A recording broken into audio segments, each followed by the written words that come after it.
Alors aujourd'hui, on a 3 Antonov qui ont posé à La Réunion. Un premier en début de crise, un petit Antonov 12 qui est arrivé hier, et un gros Antonov 90 tonnes qui pose aujourd'hui que vous avez derrière moi. Alors c'est un Antonov qui peut transporter jusqu'à 90 tonnes de fret. Tout ce matériel va être déchargé au niveau de l'aéroport grâce au service de l'aéroport, grâce au service des FASOI, les forces militaires, et l'ensemble des sociétés qui sont autour, qui sont mobilisées H24. Tout ce fret-là va être dispatché entre le port et la base aérienne. Tout ce que l'on considère urgent, c'est-à-dire les expressions de besoin qui viennent du préfet de Mayotte et du niveau national, sera transporté par les A400M, qui peuvent, eux, charger 20 tonnes de fret et seront dans la journée même acheminés à Mayotte. Nous avons 4 rotations d'A400M par jour et nous avons en tout, pour le fret, pratiquement 10 vols par jour entre les A400M, les Dash et les autres avions qui apportent du fret et des PAX à Mayotte. Vous dites ce qui reste urgent aujourd'hui, c'est ce que exprime le préfet de Mayotte, c'est de l'eau en bouteille, de la nourriture, rétablir l'électricité, rétablir les réseaux d'eau. C'est tout ce qui relève de l'urgence vitale, qui reprend petit à petit les choses.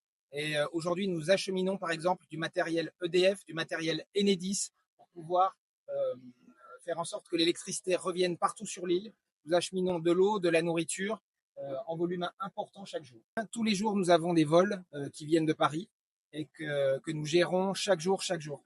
La quantité de fret qu'on gère, par exemple, cette semaine à l'aéroport, grâce aux équipes de l'aéroport, c'est 1200 tonnes de fret qui sont arrivées à Saint-Denis, à l'aéroport de Sainte-Marie, à l'aéroport Roland-Garros, en une semaine. 1200 tonnes, c'est 3 fois ce qu'on gère habituellement dans cet aéroport-là. Pour l'instant, l'Antonov est là, il va repartir sur Paris et il y aura certainement un autre vol, mais je ne peux pas vous donner la date. En fonction du type de véhicule, soit urgent, soit pas urgent, il y a des besoins de nacelles, il y a des besoins de véhicules techniques, et en fonction des caractéristiques de chaque véhicule, soit ils seront transportés en portuaire, soit par avion. Et nous, on transporte le matériel jusqu'à Mayotte, c'est Mayotte qui gérera ces véhicules-là, et nous, on transporte en fonction des priorités qui sont affichées par Mayotte.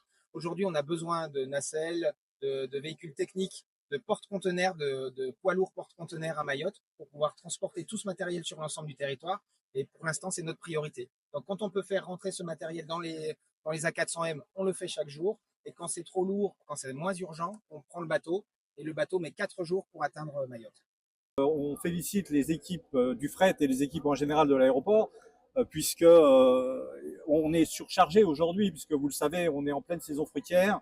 Les équipes du fret exportent énormément de litchi, d'ananas. Nous sommes à la fin de l'année, donc nous sommes en pleine période d'importation.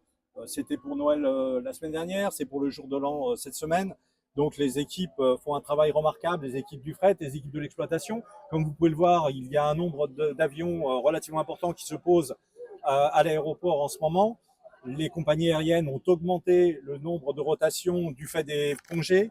Donc que ce soit Air France, Corsair, French Bee ou Air Austral a augmenté son nombre de rotations. En plus de ça, nous avons tous les avions militaires, nous avons les Antonov qui arrivent. Là encore, ça demande un travail de préparation de l'exploitation qui est absolument phénoménal. Et bien sûr, vous avez pu le voir, tout le travail lié à la sécurité, puisque nos pompiers sont sur le pont 24 heures sur 24 et doivent assurer la sécurité de tous ces avions qui atterrissent et qui décollent.